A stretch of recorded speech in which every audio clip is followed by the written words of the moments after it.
Good morning, students. Today's our first lesson is chemical reactions and equations. In this chapter, first of all, we have to know that what is chemical reaction. Whenever a chemical change occurs, we can say that a chemical reaction has take place. जब भी कोई chemical change होता है तो उसे कहते हैं कि यह chemical reaction है. एग्जाम्पल के थ्रू मैं समझा रही हूँ आपको. जैसे पहली एग्जाम्पल है food get digested in our body. हम खाना खाते हैं, ठीक है. हर एक बॉडी पार्ट्स में कोई ना कोई फंक्शन होता है उसका, ठीक है. इंजाइम्स के थ्रू हमारा खाना जो है डाइजेस्ट होता है स्मॉल इंटेस्टाइन में, और फिर लार्ज इंटेस्टाइन से वेस्ट मटेरियल जो है बाहर निकल जाता है. ये सारा प्रोसेस जो है केमिकल्स के कारण होता है, जिसे कहते हैं chemical reaction. Second example is rusting of iron, लोहे को जंग लगना.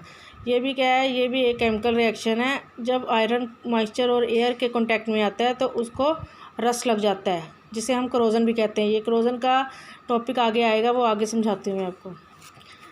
Next one is chemical equation. What is chemical equation? A chemical reaction can be express symbolically by using chemical equation.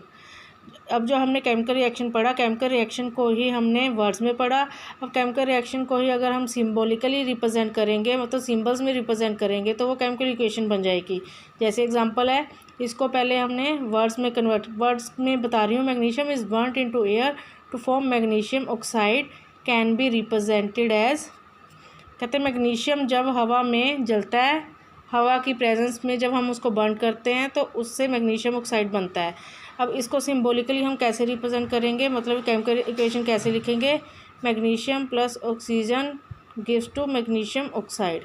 ये पूरा जो है क्या है, केमिकल इक्वेशन. केमिकल इक्वेशन बनती कैसे है? इसकी जो राइट साइड पे रिएक्टेंट्स कहते हैं उसे, और जो लेफ्ट हैंड साइड पे वो प्रोडक्ट्स है. मैग्नीशियम ऑक्सीजन जो है एलिमेंट्स है, और ये जो बना एक कंपाउंड है. अब now we have to know that what is element and what is compounds. ये साइड पे जो मैंने लिखे हुए हैं एलिमेंट्स सिंगल वर्ड्स में, जैसे hydrogen, oxygen, nitrogen, magnesium, carbon, calcium, copper, ये सारे क्या है एलिमेंट्स. और कंपाउंड्स क्या होते हैं? टू और more elements combined to form compounds. दो या दो से ज़्यादा एलिमेंट्स मिलके बनाते हैं कंपाउंड. जैसे H2O, इसमें दो एलिमेंट्स हैं, हाइड्रोजन एंड ऑक्सीजन, ये बन गया वाटर. ये क्या है? कंपाउंड. कार्बन डाइऑक्साइड, इसमें भी दो एलिमेंट है, कार्बन एंड ऑक्सीजन, ये बन गया कार्बन डाइऑक्साइड. इसमें HNO3, इसमें तीन एलिमेंट्स है, hydrogen, nitrogen and oxygen. Now we have to learn that there are 4 types of chemical reactions. First one is combination reaction, second one is decomposition reaction, and third one is displacement reaction, and fourth one is double displacement reaction. Now I am explaining it one by one. First of all, I will show you the combination reaction. Then what is combination reaction? We know that the reaction in which two or more substances combine to form a new single substance. जब किसी reaction में दो या दो से ज़्यादा substance मिलके कोई नया सिंगल सब्सटेंस बनाए तो उसे कहते हैं कम्बिनेशन रिएक्शन. इसको एग्जांपल के थ्रू कैसे हम समझेंगे? जैसे कैल्शियम ऑक्साइड CaO, मतलब calcium oxide plus water gives to calcium hydroxide. इसमें कैल्शियम ऑक्साइड और वाटर जो है दो एलिमेंट्स है, इन दोनों को मिला के एक सिंगल सब्सटेंस बना, न्यू सब्सटेंस बना, क्या? Calcium hydroxide. Second example is carbon plus oxygen gives to carbon dioxide. इसमें भी क्या है, कार्बन और ऑक्सीजन टू एलिमेंट्स है, इन दोनों को जब हमने कंबाइन किया, कंबाइन करके क्या बना? सिंगल न्यू सब्सटेंस बना, कार्बन डाइऑक्साइड. तो ये कम्बिनेशन हो गया दो या दो से ज़्यादा एलिमेंट्स का, तो इसे नाम देंगे हम combination reaction. Now second type of chemical reaction is decomposition reaction. In this reaction the reaction in which a single substance decomposes to give two और मोर सब्सटेंसेस. इसमें क्या होता है? कम्बिनेशन में क्या था? कंबाइन होते हैं. डीकम्पोजिशन में क्या होता है? डीकम्पोज होते हैं. डीकम्पोज मतलब टूट जाते हैं, ब्रेक डाउन होते हैं. इसमें सिंगल सब्सटेंस जो है दो या दो से ज़्यादा सब्सटेंसेस में ब्रेक डाउन हो जाएगा, डीकम्पोज हो जाएगा. इसकी एग्जांपल जैसे कैल्शियम कार्बोनेट, ये ब्रेक डाउन हुआ किसमें? Calcium oxide and carbon dioxide. Second example is silver chloride. ये क्या है? एक सिंगल एलिमेंट है, सिंगल सब्सटेंस है, ये दो आगे सब्सटेंसेस में कन्वर्ट हो गया, डीकम्पोज हो गया, सिल्वर और क्लोरीन में. Third type of chemical reaction is displacement reaction. Displacement का मतलब क्या होता है? डिस्प्लेस करना। डिस्प्लेस मतलब एक जगह से दूसरी जगह पे शिफ्ट करना। इसमें क्या होता है? The chemical reaction in which an element displaces another element from its solution. एक सोल्यूशन में से एक एलिमेंट को दूसरी जगह डिस्प्लेस करने को कहते हैं डिस्प्लेसमेंट रिएक्शन। इसकी एग्जांपल जैसे है आयरन प्लस कॉपर सल्फेट। इसमें क्या हुआ? आयरन ने सल्फेट को क्या किया? डिस्प्लेस किया। तो क्या बना? आयरन सल्फेट और कॉपर ये बाहर निकल गया। इसमें क्या हुआ? आयरन ने सल्फेट को क्या किया? डिस्प्लेस किया, मतलब अपनी जगह से उठा के एक नया सब्सटेंस बना दिया। तो ये क्या हो गया? Displacement reaction. No last type of chemical reaction is double displacement reaction. In this reaction in which two different atoms और group of atoms are mutually exchange. इसमें क्या होते हैं? एटम्स या ग्रुप ऑफ एटम्स जो है एक साथ, म्यूचुअली मतलब एक साथ एक्सचेंज होते हैं। जैसे एग्जांपल है sodium sulphate plus barium chloride.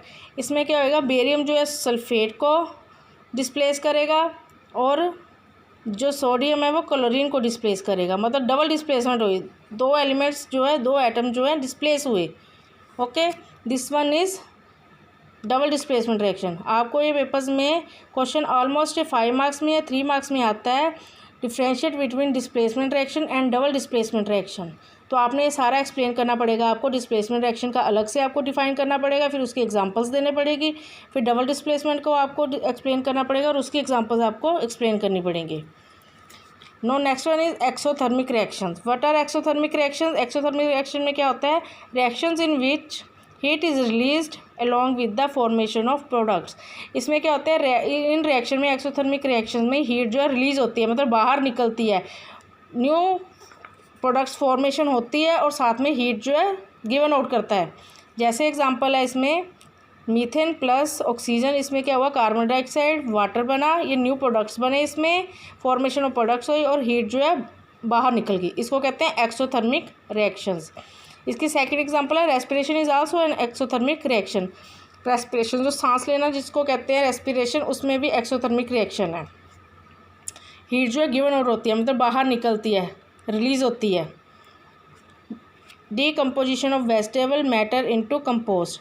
Vegetable की डीकम्पोजिशन जो है कंपोस्ट में, खाद में बनना, वो भी एक एक्सोथर्मिक रिएक्शन है।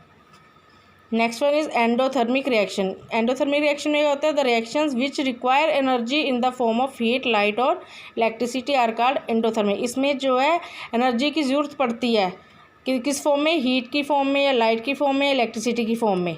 जैसे कैल्शियम कार्बोनेट, इसमें हीट की ज़रूरत पड़ी, मतलब इसको गर्म करना पड़ा हमें, तो इसमें से क्या निकला? कैल्शियम ऑक्साइड और कार्बन डाइऑक्साइड। तो इस रिएक्शन को हम क्या बोलेंगे? This reaction is called endothermic reactions. Now we have to know that what is reduction. ये जो छोटी छोटी सी डेफिनेशन है, जैसे एक्सोथर्मिक रिएक्शंस हो गया, एंडोथर्मिक, रिडक्शन, ऑक्सीडेशन, इसके आपको डेफिनेशंस आती हैं पेपर में। तो रिडक्शन कैसे कहते हैं? Reduction is the loss of oxygen और गेन ऑफ हाइड्रोजन।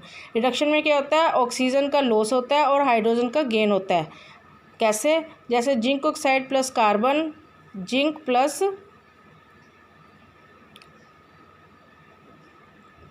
ये बन गया जिंक और कैल्शियम। तो इसमें क्या हुआ? ऑक्सीजन जो है, ऑक्सीजन का लॉस हुआ, ठीक है। सॉरी, ये है कार्बन ऑक्साइड, सॉरी। इसमें जिंक ऑक्साइड जो है इसमें से ऑक्सीजन लॉस होगी और इस साइड जाके ये लॉस होगी, मतलब निकल गई इसमें से, इस रिएक्टेंट में से ऑक्सीजन रिड्यूस होगी, निकल गई, लॉस हो गया। तो इसको कहेंगे रिडक्शन। रिड्यूस होना ऑक्सीजन जिसमें रिड्यूस होगी, मतलब रिडक्शन। ऑक्सीडेशन क्या होता है? ऑक्सीजन जो है प्लस होती है, ऑक्सीजन की ज़रूरत होती है। इसमें होता है ऑक्सीजन में हाइड्रोजन का लॉस होता है और ऑक्सीजन का गेन होता है, मतलब ऑक्सीजन इसमें ऐड होती है। जैसे कॉपर में ऑक्सीजन ऐड हुई तो क्या बना? Copper oxide. तो इसमें क्या हुआ? ये ऑक्सीजन जो है ऐड होगी, तो इसमें होगी ऑक्सीडेशन। इस रिएक्शन को बोलेंगे oxidation. Now next topic is corrosion. जो पहले मैंने फर्स्ट में आपको केमिकल रिएक्शन में समझाया था, रस्टिंग को ही हम करोजन बोलते हैं। करोजन में क्या होता है? When a metal is attacked by substances around it such as moisture, air, acid etcetera. Corrosion में क्या होता है? जब कोई भी मेटल, आयरन के अलावा भी अगर कोई मेटल जो है मॉइस्चर या हवा या एसिड के कांटेक्ट में आती है तो वो उसको ख़राब कर देती है, ठीक है। तो उस प्रोसेस को कहते हैं हम करोजन। इसकी एग्जांपल है rusting of iron. Rusting of iron मतलब जब आयरन के ऊपर एक रेडिश ब्राउन कोटिंग हो जाती है तो उसको कहते हैं rusting of iron. Rusting of iron किसके कारण होती है? जब जो आयरन जो है मॉइस्चर या हवा के कांटेक्ट में रह जाए तो उससे आयरन को रस्ट लग जाता है, ठीक है। तो हम इसका एक और टॉपिक है कि रस्टिंग ऑफ आयरन को हम कैसे रिड्यूस कर सकते हैं। जब आयरन को हम रस्ट लगने से कैसे बचा सकते हैं, जंग लगने से कैसे बचाते हैं। फर्स्ट ऑफ ऑल हम क्या करते हैं, जैसे हमारे स्कूल में बेंचेस हैं वो आयरन के हैं, उनके ऊपर पेंट किया जाता है। पेंट क्यों किया जाता है? ताकि उनको रस्ट ना लग सके। जब उसका पेंट उतर जाता है तो हमने देखा होना स्कूल में भी बेंचेस पे रेडिश ब्राउन कोटिंग जो है आ जाती है, ठीक है। वो किसकी वजह से आती है? क्रोजन की वजह से आ जाती है, क्योंकि वो मॉइस्चर और हवा के कांटेक्ट में रहते हैं, इसलिए उसके ऊपर रेडिश ब्राउन कोटिंग हो जाती है। तो उसको रिमूव करने के लिए और रिड्यूस करने के लिए हम आयरन के ऊपर पेंटिंग करते हैं, ठीक है। पेंटिंग करते हैं या गल्वेनाइजेशन करते हैं। ये प्रोसेस है रस्टिंग को रोकने के लिए, ठीक है। Next topic is rancidity. When fats and oils are oxidized, they become rancid and their smell and taste change. जब फैट्स या ऑयल से बनी चीज़ें ऑक्सीडाइज हो जाती हैं तो उसमें जो है उनका टेस्ट भी ख़राब हो जाता है, उसमें से स्मेल आने लग पड़ती है, वो ख़राब हो जाती चीज़। तो उस प्रोसेस को कहते हैं हम रेनेसिडिटी। इसकी एग्जांपल है fat and oil containing substances are damage. जो फैट और ऑयल से बनी चीज़ें होती हैं वो जो डैमेज हो जाती है और उनका टेस्ट और स्मेल जो है चेंज हो जाता है, तो वो ये कौन सा प्रोसेस होता है? रेनेसिडिटी।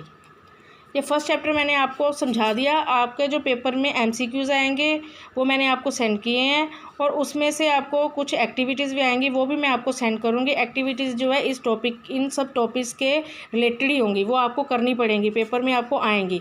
कैसे आएंगी?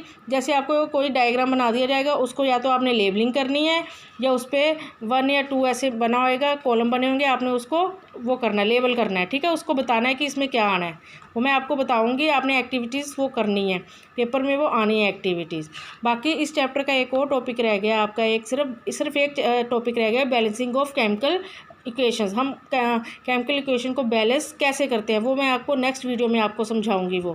Thanks, have a nice day.